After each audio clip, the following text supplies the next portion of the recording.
Sejam bem-vindos a mais um episódio do DPPA-Cast, o podcast do De Blas e Parentes Associados.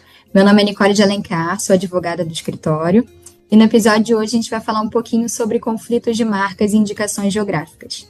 É um tema muito falado, indicações geográficas já é por si só um tema quente, né, por conta do acordo União Europeia-Mercosul, mas essa questão do conflito de marcas e indicações geográficas está sendo muito falado por conta da recente decisão do STJ no caso Champagne. E para essa conversa eu tenho o prazer de receber aqui a professora Kelly Bruhr, professora de Propriedade Intelectual da Universidade Federal do Rio Grande do Sul. Ela estuda o tema, né, de indicações geográficas há muitos anos e, inclusive, eu descobri que ela participou das negociações do Acordo Mercosul-União Europeia pelo IBRAVIN, que é o Instituto Brasileiro do Vinho. Então, ninguém melhor do que ela para ajudar a gente a aprofundar essa discussão hoje. Kelly, obrigada mais uma vez por aceitar o nosso convite. Obrigada, Nicole. É um prazer. Eu que agradeço o convite. Vai ser muito legal a gente poder conversar sobre esse tema hoje. Sim, estou muito animada.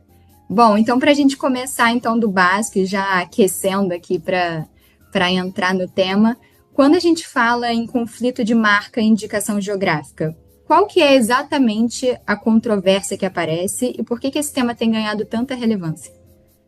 Bom, indo para o ponto de vista do porquê que a controvérsia aparece, é porque no Brasil a gente tem uma previsão legal no artigo 124 de que não seria passível de proteção como marca e indicações geográficas. Então, a partindo desse pressuposto, como norma geral, que é a LPI, a gente não poderia registrar, em tese, nenhuma indicação geográfica como marca. Ocorre que, por uma interpretação que o NPI tem dado, ele tem concedido marcas aplicando para indicações geográficas um princípio que normalmente é aplicável para marcas, que é o princípio da especialidade.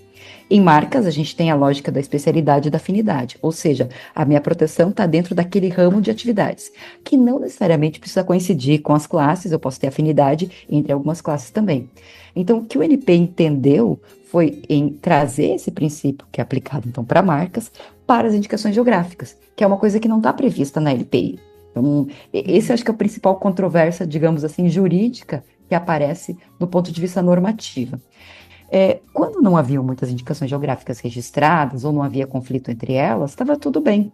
Agora, com o número de indicações geográficas que hoje passam de 150 brasileiras registradas, com outras estrangeiras sendo registradas aqui, e agora, porque Champagne, até para a gente esclarecer, já era registrado no Brasil desde 2011. Ela não entra agora no Acordo Mercosul-União Europeia. Então, agora, com o Acordo Mercosul-União Europeia entrando em vigor em maio, eu vou ter uma lista de 300 e poucas indicações geográficas europeias que vão começar a vigorar aqui.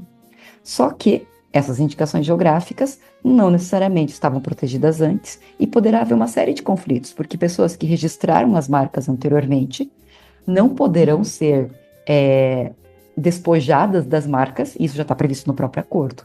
Mas e as novas? Será que a gente vai ter possibilidade de registrar novas marcas em outras classes, que não a classe, digamos assim, que teria afinidade com o produto da indicação geográfica? Então, eu acho que essas são as duas controvérsias. E o acordo sendo firmado, ele traz isso para a luz, mas eu acho que especialmente o recurso especial 2246423 do STJ, ele traz mais luz ainda, porque na decisão que foi proferida, se entendeu a aplicação do princípio da especialidade para Champagne. E daí tem um detalhe, porque assim, na própria União Europeia, e no acordo, se fala em nomes notórios, como se fosse uma analogia com as marcas de alto renome. Sim. E daí se discute, né? Porque em marca de alto renome eu não tenho como, eu vou ter realmente a produção em todas as classes. Será que isso se aplicaria para indicações geográficas? Na União Europeia, de maneira geral, se aplica essa lógica para indicações geográficas. Então, acho que aqui está a controvérsia. E essa decisão, ela faz com que essa controvérsia e outras imprecisões venham à luz. Sim. E até uma coisa muito interessante, que eu até escutei você mesma falando, acho que foi algum evento que você participou, é sobre a diferença da classificação, né? Para as marcas e para as indicações geográficas, que a gente fica achando que, na verdade, é a mesma coisa, mas a gente não tem como falar fazer um conflito restrito à classificação, porque, na verdade, a gente está falando de classificações muito distintas, né? Então, até essa análise para saber se o mercado seria o mesmo, se teria efetivamente um risco de confusão ou não, ela fica complexa porque a gente está falando de parâmetros diferentes de classificação, né? E como você falou, assim, a LPI ela é muito clara, né? A gente tem um cenário mais claro até falando sobre a aplicação do princípio da especialidade para marcas, né? Quando a gente está falando de conflito marca-marca. Mas por que a gente não pode, então, considerar a aplicação do princípio da especialidade por analogia quando a gente fala aqui sobre conflito de marcas e indicações geográficas? Bom, vamos pensar o seguinte. Se eu for olhar para a LPI, marcas está prevista numa seção, indicação geográfica está prevista em outra seção. São institutos diferentes. A base legal para esses institutos se constituírem são diferentes. A marca, quando ela é reconhecida pelo INPI, ela é a partir de um direito constitutivo. Eu tenho que ter a aprovação dela para que ela seja concedida. A indicação geográfica, ela parte da lógica de um direito, na verdade, declaratório. Por quê? Para que uma indicação geográfica seja reconhecida, ela tem que ter uma reputação, portanto, ela já existe. E o que o INPI faz é reconhecer algo já existente. Eu constituo um direito. Eu estou falando, então, digamos assim, juridicamente, de dois institutos que têm a própria Constituição, né, de maneira diferente. Enquanto uma nasce dos fatos, a outra vai nascer de uma análise concreta. Além disso, enquanto a indicação geográfica ela pertence a uma coletividade que está numa região determinada, que tem usos e costumes, né, o território, o saber fazer relacionados com aquela cultura, aquela tradição e aquele produto ou serviço que resultam disso, uma marca ela está relacionada a um produto específico para comercialização no mercado. Na verdade, é uma relação muito mais direta de como eu me relaciono com o consumidor. A indicação geográfica, eu tenho sim uma relação com o consumidor, mas antes disso eu tenho uma preservação e uma proteção daquele patrimônio cultural, daquele patrimônio imaterial, além do próprio patrimônio material, que é o produto decorrente do saber fazer. Então, eu estou falando realmente de questões bastante diferentes. Inclusive, nessa ação judicial, eu quero chamar um pouco de atenção, porque na própria ementa, eles chamam em champanhe de marca coletiva. Literalmente a marca coletiva champanhe refere-se à indicação geográfica. Bom, tristemente me parece que as pessoas que redigiram isso não leram a própria LPI, porque eu tenho uma classe que é para marcas coletivas, que inclusive tem uma forma de proteção um pouquinho diferenciada da marca de produto e serviço, e eu tenho a marca de certificação. No entanto, todas elas estão dentro da marca. Elas não se confundem com a indicação geográfica. E daí, quando eu falo em analogia, normalmente eu aplico analogia para institutos que são análogos. E eu não tenho nenhuma disposição na LPI que me permita compreender que eu poderia fazer algum tipo de analogia com o que está previsto claramente na LPI para marcas, que é a questão de proteção dentro de uma classe ou dentro de uma área determinada. Então, são esses pontos que me trazem à luz. E daí a gente precisa também pensar o seguinte: quando eu protejo uma marca, eu concedo a um indivíduo, a uma empresa, a exclusividade para exploração. Quando eu concedo uma indicação geográfica, eu concedo a exclusividade a toda uma coletividade. Também eu estou falando de, digamos assim, titulares diferentes. Sim. Isso, com certeza, tem uma repercussão diferente na forma de gestão e de administração desses ativos intangíveis.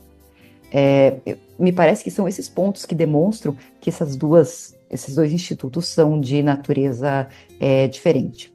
Um outro último ponto que eu queria trazer só é a questão, por exemplo, do o que está em domínio público, o que é comum e o que pode ser apropriado. Normalmente, uma marca, ela apropria-se de algo que não está em domínio público. Agora, recentemente, se possibilita a apropriação das marcas com secondary meaning, ou seja, de um domínio que era público e se torna privado por causa do reconhecimento.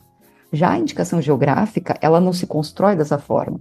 Eu tenho um local cujo nome daquele local tem se tornado conhecido ao longo do tempo. É uma construção temporal e que eu preciso comprovar que essa construção temporal teve. Então, são realmente institutos bastante diferentes para eu pensar em analogia. Então, quer dizer que, por exemplo, eu tenho lugares aqui que eu vou ter há 50 ou 100 anos, em alguns lugares muito mais, se for pensar em Paraty, por exemplo, de uso contínuo.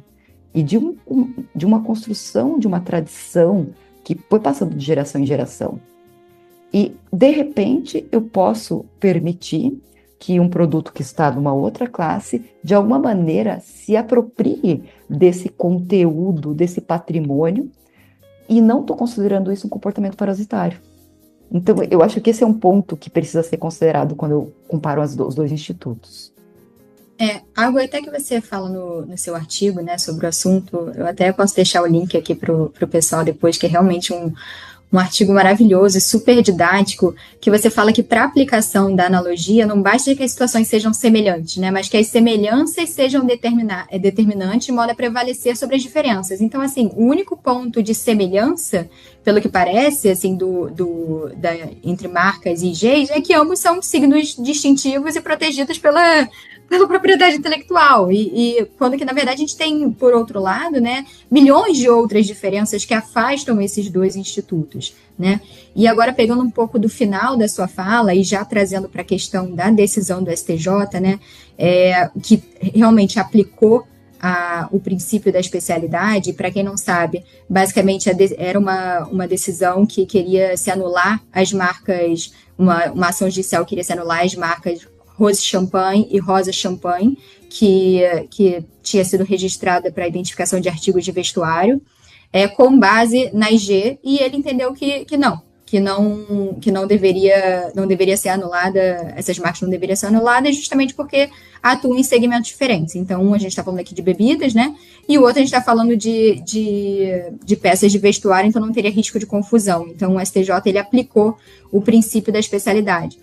Mas algo que assim, realmente, se a gente parar para analisar num primeiro momento, realmente não tem confusão, né? Se a gente, uma roupa não vai ser confundida com um espumante, uma champanhe, no caso, né?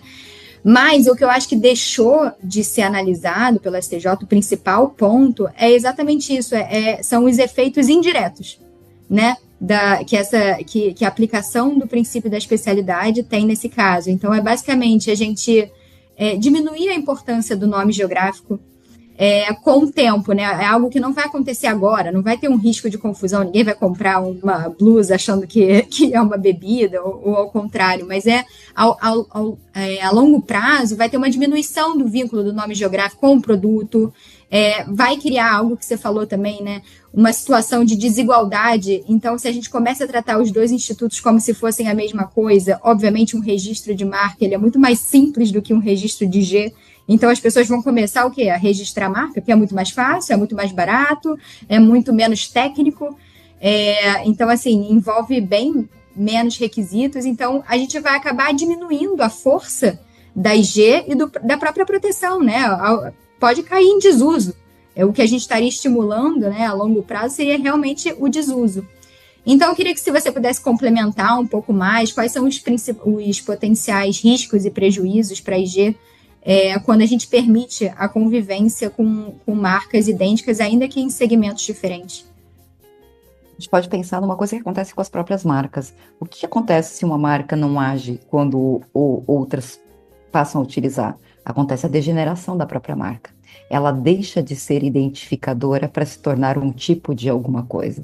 E é isso que pode acontecer com uma indicação geográfica. E o que mais me chama atenção, no caso especificamente, é que eu não estou falando de uma indicação geográfica que é pouco conhecida. É uma indicação geográfica que, se eles tivessem optado por ser registrada como marca no Brasil, o que não é, apesar do acórdão estar afirmando isso, né? Ela teria sido reconhecida como uma marca de alto renome, provavelmente. E daí ela teria a proteção absoluta. Então, o que essa decisão de alguma maneira informa é que, olha só, se vocês forem para uma marca de alto renome, vocês vão ter muito mais proteção do que se vocês fizerem uma IG. Então, o que você vai fazer? Você vai desestimular o próprio trabalho, porque assim, uma coisa, como tu bem colocaste, é o registro de uma marca. Eu bolo o logo e encaminho. Agora, Uhum. uma indicação geográfica, eu tenho, Nossa, dá primeiro, muito trabalho. sim, enfim, eu tenho que saber se aquele nome realmente tem reputação, se ele é reconhecido. Mas não é só isso, porque ele não pode ser reconhecido porque teve marketing. Eu tenho que ter uma história que está relacionada com aquele território, então eu tenho um tempo que isso tem que ser verificado. Eu preciso saber qual é a área geográfica que esse nome, digamos assim, representa. Porque às vezes é o nome de um município, mas ele representa uma região. Como é o caso, por exemplo, de Tanguá, aí no Rio de Janeiro, que Uhum. Tanguá é um município, mas a DO de Tanguá representa 5 municípios, porque é o local onde se tornou conhecida a laranja de lá. E, além disso, eu preciso entender quais são, no caso da DO especialmente, quais são as qualidades que estão presentes nesse produto que tem relação com os fatores naturais e humanos. Então, eu tenho que ter trabalho científico, eu tenho que ter muita pesquisa realmente envolvida com essa relação, que não é uma relação tão simples de ser estabelecida. E depois disso tudo, eu tenho que descrever, para que eu faça o caderno de especificações técnicas, o que eu tenho que controlar do produto e no produtor para que aquela indicação geográfica realmente se mantenha. E para o produtor poder vender esse produto, depois ele vai ter que passar pelo controle, que também tem um custo. Então é algo muito mais complexo, eu estou falando assim do básico, né, do que é uma IG, Sim. muito mais complexo, muito mais profundo, muito mais robusto do que uma marca, uma singela marca de produto ou serviço. E você imagina ter todo esse trabalho para no final você ter o nome de um local histórico, com uma tradição, com uma cultura, que não é algo que se constrói do dia para a noite, diluído porque se permitiu registrar a marca. A gente tem uma indicação geográfica brasileira bastante conhecida, que é a Canastra, que tem passado por esse problema. Tem alguns colegas que trabalham especificamente com a região, e o grande desafio deles era, toda semana tem alguém fazendo um pedido de registro de marca Canastra para alguma coisa. Por quê? Porque o queijo da Canastra se tornou conhecido. Então, Sim. quanto que isso não está se diluindo? E quanto que, a partir disso, as pessoas não começam a achar que isso, inclusive, é uma marca? Então, você começa a detupar o próprio instituto da indicação geográfica quando você permite esse tipo de diluição. Mas uma coisa que eu queria trazer aqui, que é um próprio contraponto, é que, por exemplo, no próprio acordo Mercosul-União Europeia, não ficou tão claro a proteção absoluta como ela é na União Europeia. Isso foi uma negociação que foi feita aqui. Então, talvez exista um meio termo que possa ser encontrado. Só que a gente precisa ter clareza sobre isso. A gente não pode depender de uma análise casuística de examinador a examinador, num caso, ou de juiz a juiz, dizendo que nesse caso acha que sim e nesse caso acha que não. A gente tem que ter parâmetros. Talvez não seja uma proteção absoluta para todas as classes, mas a gente precisa ter parâmetros para dizer o que eu posso e o que eu não posso, em vista a preservar a própria indicação geográfica e a não diluir esse patrimônio, que no fundo é um patrimônio histórico e cultural do Brasil. Não é alguma coisa que se apropria privadamente. Tanto que eu não posso ceder, não posso licenciar uma indicação geográfica, né? Ela pertence intrinsecamente quem está na região e que está naquela região. Se a pessoa sai daquela região, ela não leva junto a indicação geográfica. Então, é um instituto diferenciado. Sim. E como a gente não tem muitas decisões, né, muitos casos judiciais envolvendo o assunto, isso causa uma preocupação, né, porque uma decisão do STJ sobre champanhe, que arrisco dizer que é a IG mais famosa do mundo. Então, assim, imagina, qualquer outro caso que tiver semelhante de conflito de marca IG vai trazer essa decisão como leading case então, assim, a gente vai ter essa diluição, a gente vai ter esse risco relacionado a outras IGs também, né? É algo realmente preocupante. Então, é algo realmente para a gente ter atenção mesmo e eu acho que olhar por esse aspecto mais subjetivo que a gente trouxe aqui, né? Então, assim, não é uma análise fria de, ok, a gente vai lá, os produtos não vão ser confundidos, ninguém vai comprar um achando que é outro, né? Essa visão mais marcária que a gente acaba tendo, uma visão mais...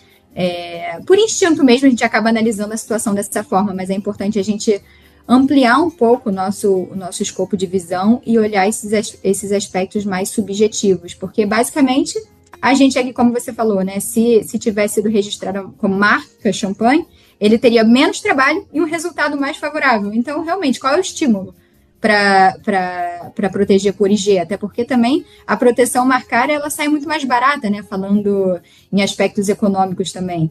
Tem um investimento muito maior, não só intelectual para registrar uma IG, como também um investimento financeiro.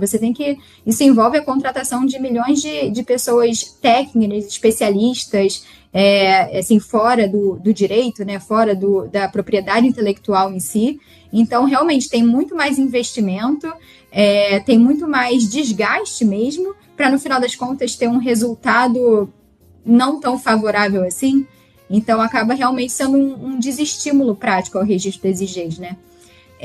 E um outro ponto que você já trouxe bastante, mas que eu queria trazer, que você já até adiantou, é que, olhando agora para o acordo Mercosul, né? Quando ele entrar em vigor, de que forma você entende que ele pode impactar a análise dos conflitos de marcas e indicações geográficas, especialmente no que diz respeito à aplicação ou não do afastamento do princípio da aplicação ou do afastamento do princípio da especialidade? Pois na semana passada eu estive falando sobre isso, né? Então acho que talvez seja daí que tu tenhas ouvido. Olhando para o acordo, ele estabeleceu uma espécie de classes dentro das quais os produtos estariam protegidos, que é um pouco diferente das classes de marca, isso é bem importante ressaltar. Então, me parece que o acordo trouxe uma solução concreta para como a proteção vai se dar no Brasil, dizendo que vai ser possível registrar, as marcas que estão registradas não vão ser anuladas, a não ser que tenha má-fé, mas vai ser possível registrar novas marcas desde que não estejam dentro daquele escopo que foi estabelecido no acordo. Então, eles encontraram, percebo eu, na finalização da negociação, porque isso não estava previsto inicialmente, uma maneira de, digamos assim, equilibrar a tradição da indicação geográfica da União Europeia com a tradição marcária brasileira, que é definir escopos, mas esses escopos vão ter que ser respeitados. E, de toda forma, independente disso, a gente sabe que a concorrência desleal, ele também tem um pano de fundo. E se causar algum tipo de confusão, se levar ao comportamento parasitário, eu também estou com um caso de concorrência desleal. Esse é um caso aqui que provavelmente seria um caso de possível concorrência desleal, dependendo de como fosse tratada a Rosé Champagne e a Rosa Champagne, né? É o caso que a gente está analisando. Na União Europeia, por exemplo, se eu for pegar a lógica de lá, eles já impediram produtos como sorvete, mas era alimento, então estava mais próximo de utilizar champanhe. Eles regularam quando uma indicação geográfica ela é ingrediente de um ou outro produto para saber se pode ou não utilizar o nome e se pode a partir disso ou não regular.